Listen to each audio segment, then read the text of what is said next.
Yeah, so I am a research fellow at the Center for Legal Policy. I work in the Justice Access and Lowering Delays in India initiative, which is Jaldi initiative, through which we essentially do JR work. During the course of our work, we pick up different issues that the judiciary faces currently. Uh, Issues such as like diversity, infrastructure, sometimes open data. Virtual codes, like whatever it is, and we research on those and sometimes come up with solutions for those issues.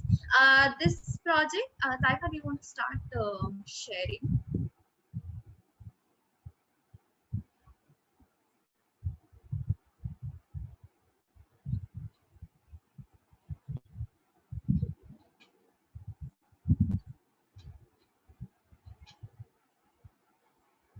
Yeah. So, through this project in particular, we wanted to understand the Supreme Court's case flow during the COVID-19 pandemic. This was essentially done at the very beginning of the pandemic, which seems years back, but it was just like in March 2020 that the Supreme Court passed, gave directions that all hearings would be virtual. So, since the order was passed in March, so we decided to analyze April 2020. Next slide.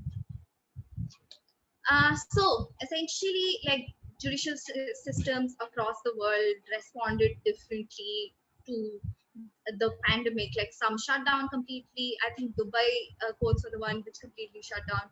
Others had limited cases going through them, and while others had limited in-person litigation as well.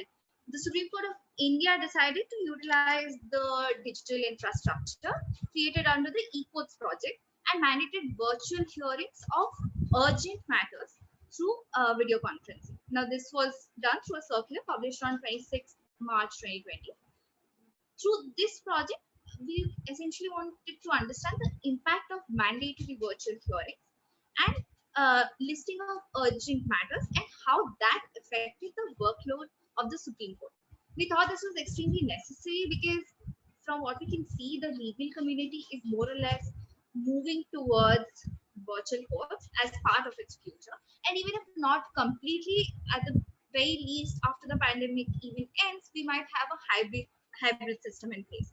So we thought we needed to understand the extent to which virtual courts can be operational in the country, and also the areas in which probably they need some improvement, right? And again, we wanted to see what exactly are these urgent matters that the court is hearing. To just give uh, an insight into the methodology that we followed, um, we did firstly we analyzed the cases that were listed in April 2020. We also did a comparative analysis with the cases listed in April 2019. Now, April 2020, the cause lists were quite small and manageable, so we manually went through the cause list and extracted the data. If for April 29, we obviously had the data scraped.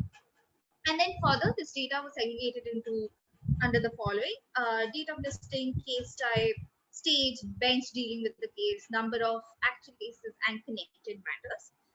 Cases before the court, from what we saw overall, were broadly classified into civil and criminal cases. A third category that we came across was diary cases. Now, diary cases are the cases which still have certain, like they but there are defects that are yet to be identified by the registry or like even fixed by the advocate. So those are listed as diary cases. With cases like that, we went into track down the case and recording the categorization that would be assigned to these diary cases once admitted. So those are also classified under civil and criminal cases for the purpose of our study.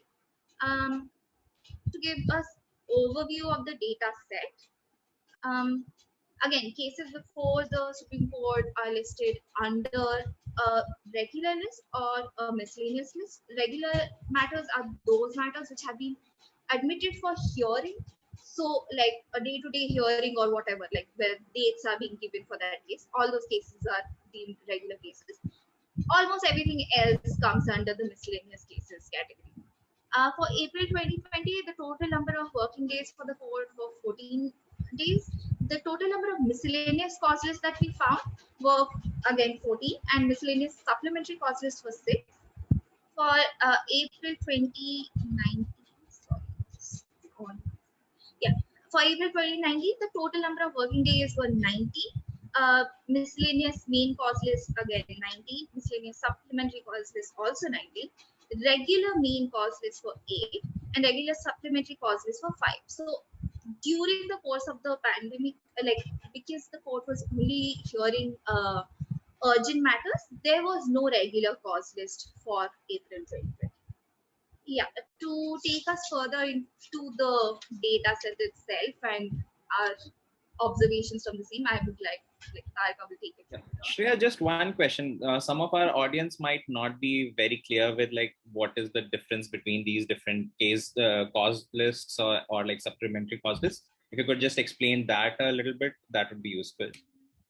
So, like I said, regular and miscellaneous I explained. Regular cases are those which are being listed on like there are hearings happening already.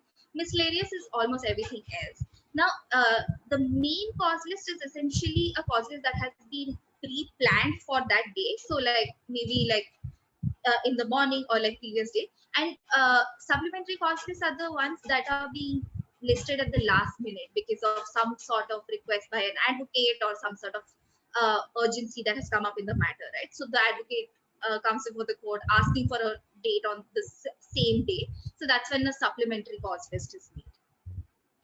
Got it. Yeah. Okay, Tarika, you want to take it from?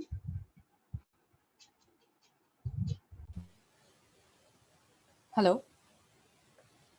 Can you hear me? All right. Thanks, Shreya. So as Shreya already pointed out, the purpose for this study was less to find the answers, but more to ask questions about how the litigation landscape changed before the Supreme Court in the initial days of the pandemic and the initial days of virtual hearings. So in that regard, from this data, we made 5 observations that I'm going to share with you just now, which lead us to ask some questions which could be interesting for future research.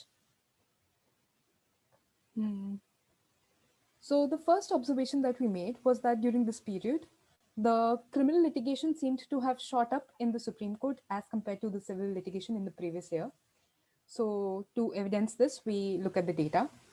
As we can see from these graphs, in 2020 April, the diary cases constituted the largest share of cases before the Supreme Court, followed by criminal and civil cases.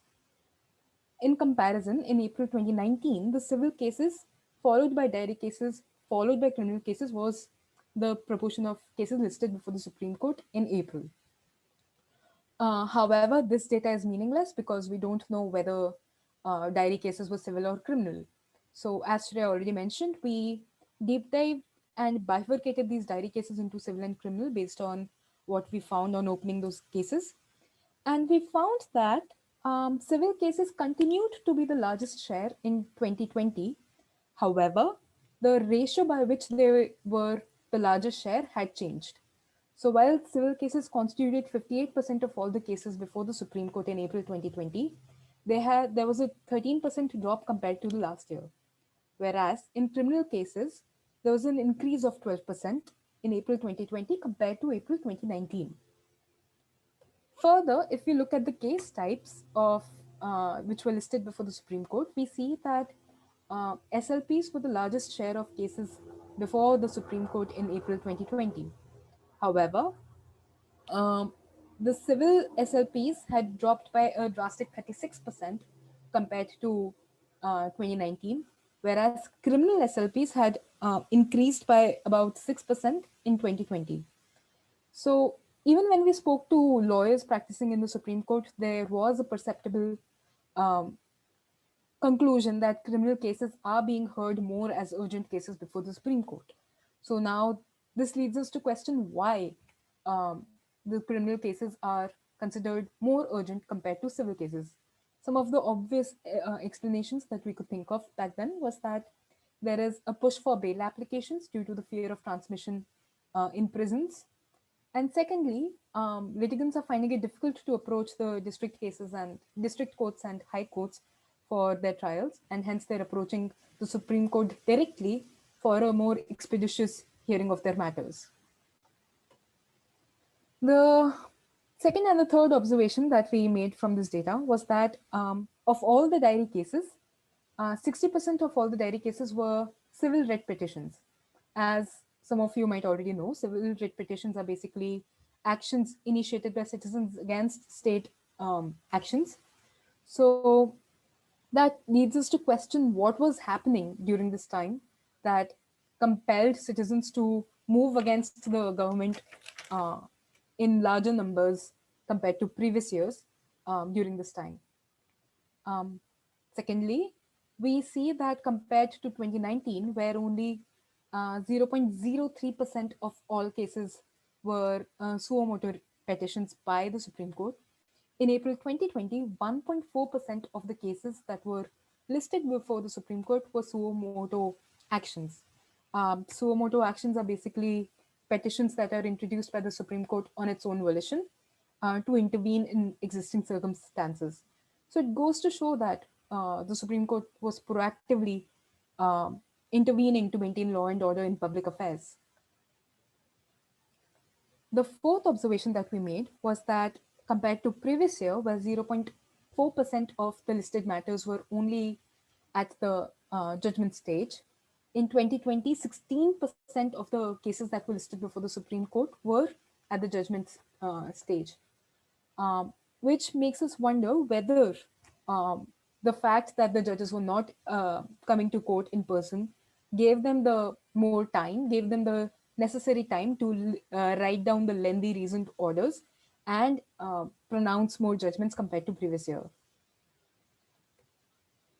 Finally, we see that there is a large disparity in the number of cases listed before different judges. While some judges have 102 and 95 and 66 cases listed before them, others have 4 or 2, and that too, if I remember correctly, simply at the judgment stage. So it makes us wonder why is this caseload being um, spread across different judges in this disproportionate manner? Is it because of the way the roster is designed? Is it because some judges are more technologically comfortable to hear cases through virtual hearings? So, what is it that is driving these numbers to be spread out in this way?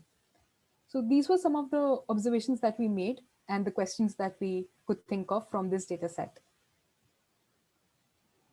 So as Tarika said, this exercise essentially gave us a lot more questions than answers, and one of the reasons for that is this was like the analysis data set was fairly small. It is just 2 months, so these are essentially some of the questions or avenues for further research that we think truly are worth exploring. And I would take this platform to actually invite people, if interested. We would love to collaborate and work on these things, because although like we have some level of expertise in this, when it comes to larger data sets or when it comes to certain technical aspects of it, we need some help as well. So yeah, one of the things we thought that could be done was essentially like extend the 1 month study to a whole year study and essentially see the kind of cases that Supreme Court heard.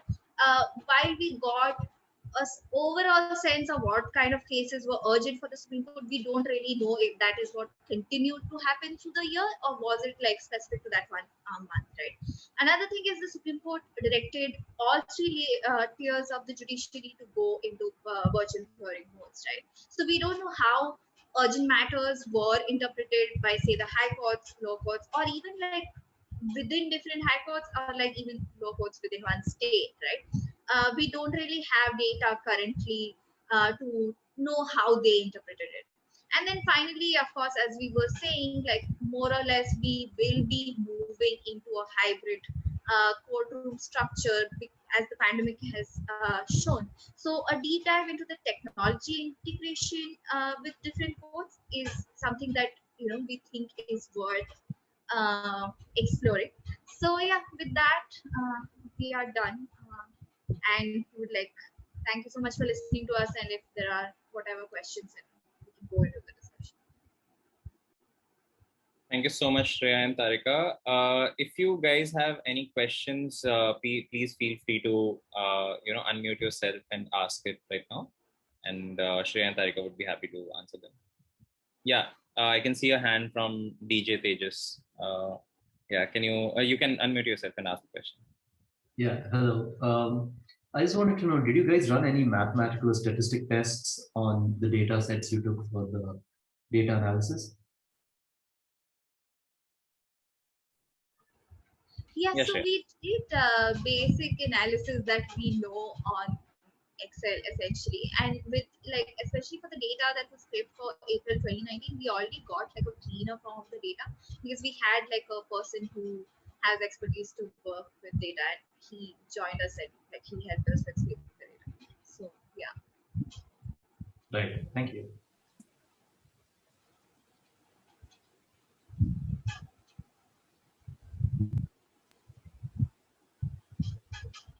Please feel free to unmute yourself, or if you want to use the chat box here, please put your question there as well.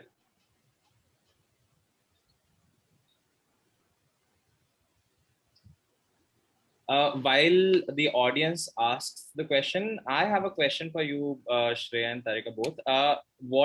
So when someone gets access to like a caseload data, so one is, how difficult it is to get hold of this data.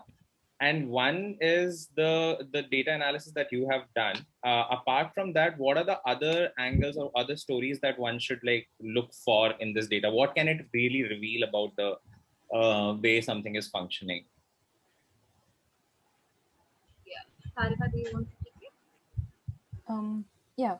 So getting hold of judicial data has been a pet peeve for us because it's just been a struggle to get the official data from the courts or Department of Justice.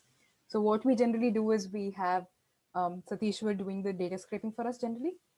And even then, when we're doing this automated coding to get the data from e-courts platforms or high court websites, it's not been an easy ride because um, getting the data requires it to be maintained in a certain format. It requires the data to be scraped using a code.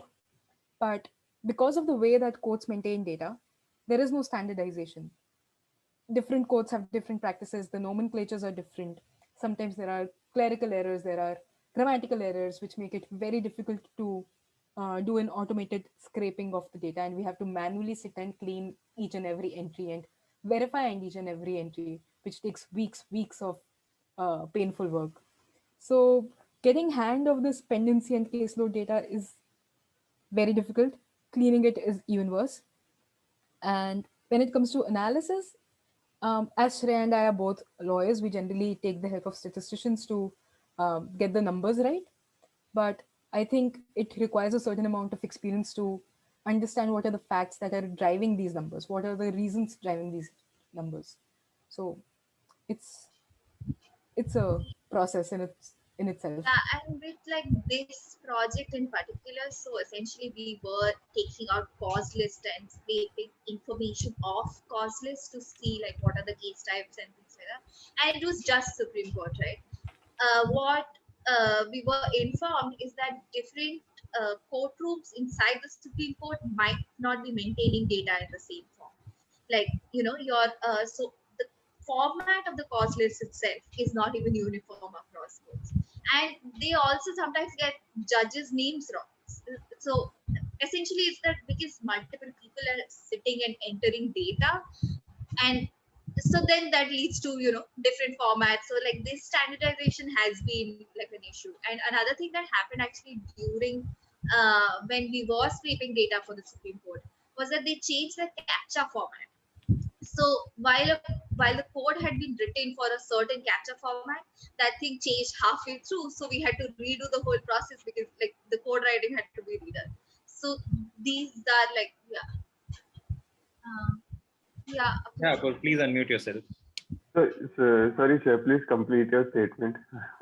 and No, then no, I can. that's just it. Like they changed the captcha format, so again we had to redo the process of even the code writing. So and this is not something we have only faced with the Supreme Court. This has happened on another report that we were working on much like recently, and the same thing happened in a particular high court. And then, I mean, their system changed so much that our data scraper was essentially sitting and manually entering captcha for the last 6,000 odd cases. So it's a struggle to get any form of data from like courts. But yeah. Yeah, I can understand. And so thanks a lot for sharing the presentation with all of us. So I'm not a lawyer, so why this answer? A question popped in my head when I was listening to you in terms of, okay, now you have done this exercise for 2020, and now we are in the middle of the pandemic, and hopefully there will be more waves. We don't know about any of this. Now, if we have to continue some of this work, and maybe people from the community would like to help you in doing some of this because this is so challenging to get the data in the first place. Do you think that we can, or maybe you during this process, if you able to create, if you created some resources that can be used, let's say for by the volunteers to do this exercise for other years or for other geography. Let's say this is just for the Supreme Court. Maybe someone wants to do it for a High Court. So in this case, how can the community help you? I just would like to understand if you have any ideas about it. Thank you. Yeah. So like that was the last slide. Like that is what I was trying to like. Those are actually different questions that potentially can be answered in further research. As far as we like I said, we do take this platform to invite people who would want to collaborate, because uh, what we did is, again, it's only for a month, and as you rightly said, a whole year has passed since then. So we don't know if like the trend that we saw in April 2020 has continued, or if it has like completely changed, right? So how, like, the kind of help we need will be again with like data scraping and handling large data sets. Like, we kind of, the observations, I believe that the observations we had in this particular report can be used as starting points for like any sort of research questions that we need, right? Like, we already know, like, in April 2020 this happened. Is this replicated throughout the year is what we need to know, or has it changed completely? So yeah, that's why, like, it's with the data essentially that we need some help, because again, there are time constraints, there are resources constraints, and yeah. And Do to you want to like add on to what Shreya said, looking at judicial reforms at a macro level, as you rightly said, it is something that has to be tackled by the community. It is not something that can be tackled by lawyers alone. It is not something that can be tackled by data scientists alone. So, like, platforms like Justice Hub are like excellent forums for uh, data scientists, lawyers, policy experts, engineers, everybody to come together, statisticians to come together and think about these questions. Because um, as you said, volunteers can help to collect this data, scrape this data. Lawyers can, with different um, experience, can come together and help to analyze this data. So it's something that requires the community action as a whole. Yeah, I think like that. Yeah, I think like collective is the way to go on these things. Devika, I see your hand up. Please feel free to unmute yourself and ask the question. Thank you. Thanks, Tarika and Shreya. I think this was a great presentation. And I'm a lawyer who's recently studying public policy. And I think that we have, unfortunately, very few lawyers who really understand how to work with data. My question is that, can you tell me something about how judges are assigned cases in the Supreme Court? Because one of your observations was that different judges have different caseloads, and you attributed it to capacity constraints.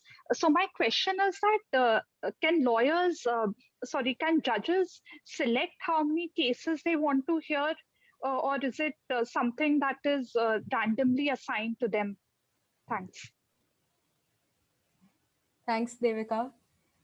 So yeah, I completely understand how it is to be a lawyer working in public policy. But To answer your question, the workings of the Supreme Court are like Oh, sorry, a, can you repeat? But I completely lost. I got dropped off. Okay, what was the question? her question is Like, about how roster allocation happens in the Supreme Court. Like, can judges decide what matter to hear and how many matters to hear? So, the Supreme Court's functioning is pretty much like a black box. We don't know what happens behind those doors. And as with any other court, the master of the roster is the Chief Justice. Um, and so, yeah, there is no objective or scientific or uh, transparent way in which the roster allocation happens. There is no clear cut public information as to who gets to listen to how many cases and why. That's something that just is decided internally within the court. yeah, I mean, there might be something. It's just that we don't know it. I mean, there's, I think there must there be are some logic that they will be following, but it's not out in the public as to how they do it. there are even case laws which say that it's entirely up to the discretion of the um, head justice, like the head judge. Thanks. Sorry, thanks, Tarika. I think the reason why I was asking was because this observation was quite interesting. One could argue that the judges were not assigned the data that you saw. The judges, some judges were given a different caseload, so it might not really be attributable to capacity constraints of the judges, but the fact that they were not assigned as many cases in the first place. Yeah, of course, it can be that as well. Like, again, we don't know what exactly is the reason. Is it? It's probably how the roster was allocated. It's probably because some judges have the technical know-how to do it better than others. It's maybe like we don't know what exactly Yeah. the reason is. To It's answer just that, basis the yeah. to answer that, No, we no, would probably have to look at a longer period of of data to understand what judge has the habit, like has the practice of listening to certain types of cases, then link it to this particular period and see what are the trends. So that requires a wider data set and a deeper analysis, and probably running some regressions for getting that causality right. Like, is it because of certain expertise, certain rosters, certain trends that we see this happening? So yeah, this was not covered in the scope of this particular study, but it's an interesting question.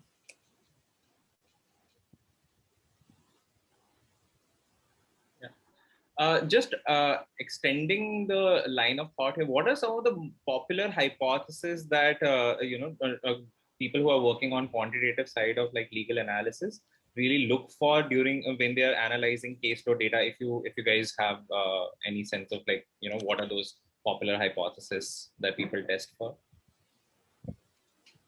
I mean, I won't be able to say this generally, but like in particular, whenever we have worked, it's essentially that uh, it's questions like this, right? Like, how many criminal cases are there before a high court? Like, there is some data on CE courts or whatever, but we don't know. Like, there's no breakdown available anywhere. So I don't know. That's a really difficult question to answer, actually. Wait, am I understanding correctly? Was your question like what are the potential hypotheses for Yeah. uh, quantitative? I think the possibilities are endless. Yeah. You can look at the background of judges, you can look at the future of judges, you can look at the background of cases, listings, how long does it take for one case to be heard, how long does one hearing last, what is the effect of vacations on productivity of judges. There are immense possibilities. So if only this data was Yeah, available, we then have. Yeah, that's the thing. Like, if our courts were willing to share this data with us, like voluntarily, rather than us having to scrape data from whatever little data that we find and then try to make sense of it, it'd be much easier to have like hypothesis in place. But it's that whatever data we find, accordingly we frame our questions, or like it's very rare that the question we started with, like even with this paper, right, we wanted to know what urgent matters are. We don't know, because like the Yeah. data that is available, the data, yeah. There are some interesting studies recently that are being done by the community on the links between the backgrounds of judges and potential bias in their decisions. So, like, what social background do they come from? Are you a man? Are you a woman? Does that affect the judgment that you give? And it's all quantitative. So the possibilities are endless. Got it. Yes, if you guys have any other questions, like feel free to. Okay, Swarnima, yeah, please unmute yourself and ask the question. Hello, am I audible? Perfectly, yes. Great, great. Firstly, thank you so much for the presentation. Tarika and I go a long way back, and it's really nice to see her here doing so well with the numbers. So that's great. I have two questions actually. So last year I was working with COVID-19 policy response. It's a meta-legal research collaborative of 190 plus countries. And we attempted something very similar in terms of analyzing states' response to COVID.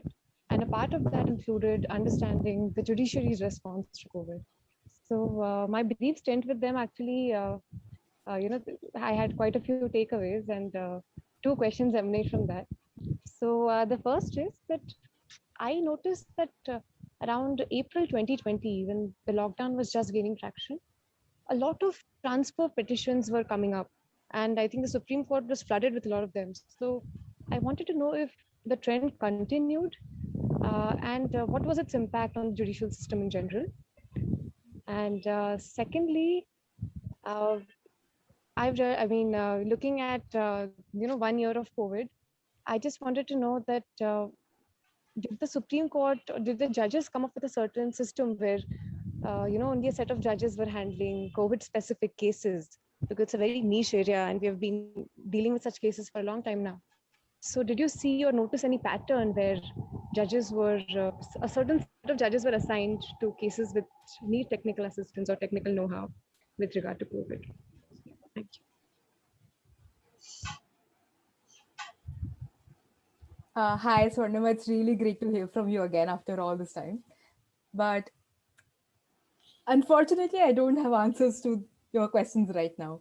I think because, um, as you said, there were a lot of transfer petitions. It's something that we observed as well with SLPs, that people were attempting to come to the Supreme Court by while different accessing justice through different forums was a difficult challenge. We don't know exactly what happened. Why were some judges trained to answer, like, hear COVID specific questions in particular?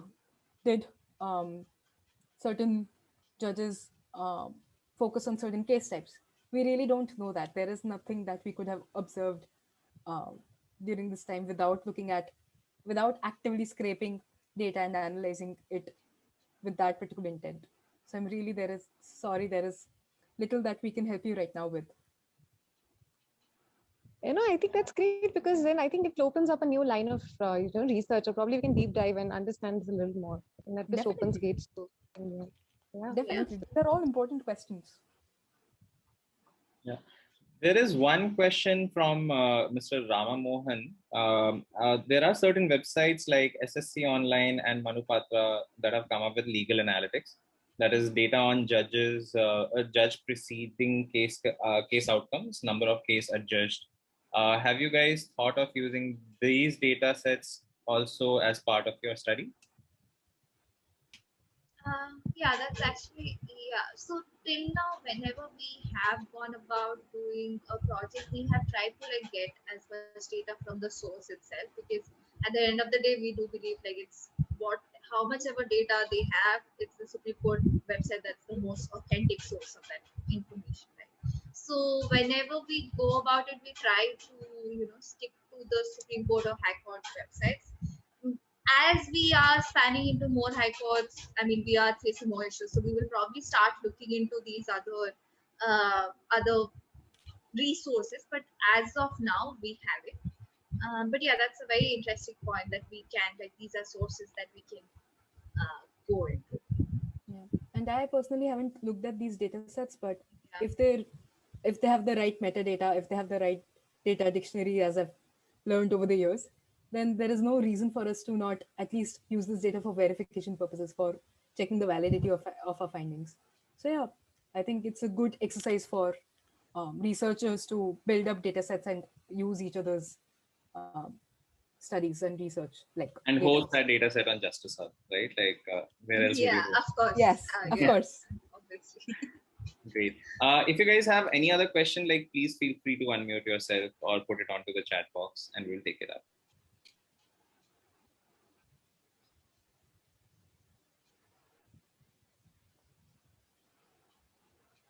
Yeah, Gaurav, please.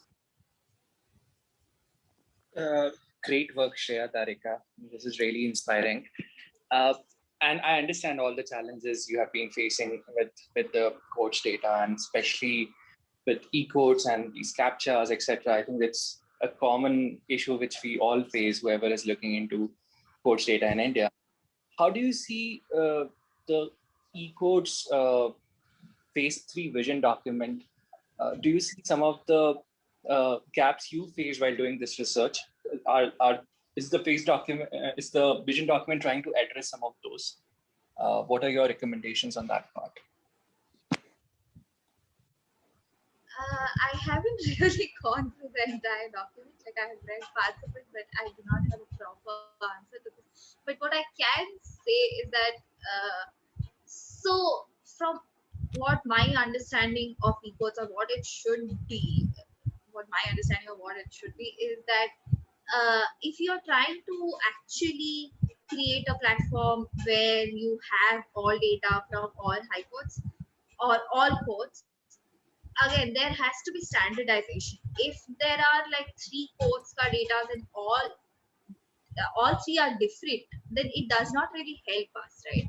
Like for example, even if you think like stages, right? So when a case is going through a court, it goes through different stages. So there is like admission stage, there is hearing stage, there is final judgment orders, whatever, right? Even the way in which courts deal with this is different across different hypercs. So for a project that we were working on, like a court, like okay, I'm not saying these are the actual numbers, but for a court like Rajasthan has like 4 categorizations, whereas another court like Bombay has 40. So even if like that data, even if it's on e-codes, like what do we do with it? Because there is no standardization across codes. And secondly, like again, CAPTCHA, right? Like CAPTCHA, from what I understand, again, we are legal researchers. We depend on somebody else to actually overcome these barriers of like whatever CAPTCHA or whatever other issues they're facing at the stage of scraping. But yeah, from what we understand, it is actually a very big issue. And like if you actually want this data to be accessible to people, if you actually want researchers like us to essentially like deal with this data, then this even captcha needs to go like in some form. Like the website has to be structured more accessible, essentially, like all in all. And Yeah. talking of e-code specifically, till the decentralization at the implementation level is not um, sorted out, I don't know how far this project is going to go, because that's where the problem comes in when you think of decentralization at when it comes to implementing the e-codes process. Yeah, I do believe they have tried to address this in the vision document. I do not remember the specifics, but I think they have tried to like address this. But again, like I do not recall the vision document enough to be able to like comprehensively answer this. Thanks, Shreya. Thanks, Tarika. That's super helpful. Thank you. Understood. Thank you. If there are any further questions, like please feel free to raise hand, unmute yourself, and ask your question. Also, we are near time, so so I request all of you to please take like quick 1 minute to fill up this feedback form. We are not asking your name or email ID or anything. We just want to get a very honest sense of like how are you enjoying this session and what are the stuff that you would like to see during Date with Data. If you do want to continue and take this conversation forward with Shreya and Tarika, there is a Discord thread, a channel which you can join and have a conversation with us. We would also be posting all of this content and a summary of this conversation on the Justice Hub forum itself. And I'm posting the link on this chat, and this is something that all of you will get on your email IDs as well. So yeah, just take out time, just take 1 quick minute, fill up the feedback form, and maybe join the Discord channel. And last thing, find everything on the Justice Hub forum itself on the Date with Data thread. And if you have any question, like again, we have, I think, a couple of more minutes. Please feel free to unmute yourself and ask questions.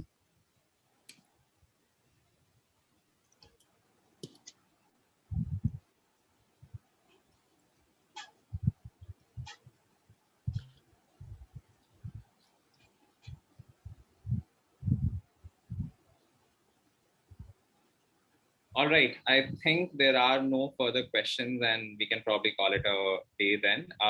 Thank you so much for this session, Tarika and Shreya, taking out time and talking to all of us. I hope all of you who joined us on this Saturday evening really enjoyed the conversation. I certainly did. There will be more events that will keep on coming up. And once again, like a little bit of branding here. If do consider joining the Discord, subscribe to the Substack channel, which is a bi-weekly newsletter where we post insights around the latest that's happening in data, law, and justice. And also consider following us on Twitter. Yeah, if you have any questions, any thoughts, feel free to put it onto the feedback channel or the Justice Hub forum channel, which I have just posted a link for in the chat box. And on that note, thank you, everyone. We can drop off and close the session. Thank you so much. Bye. Thank you.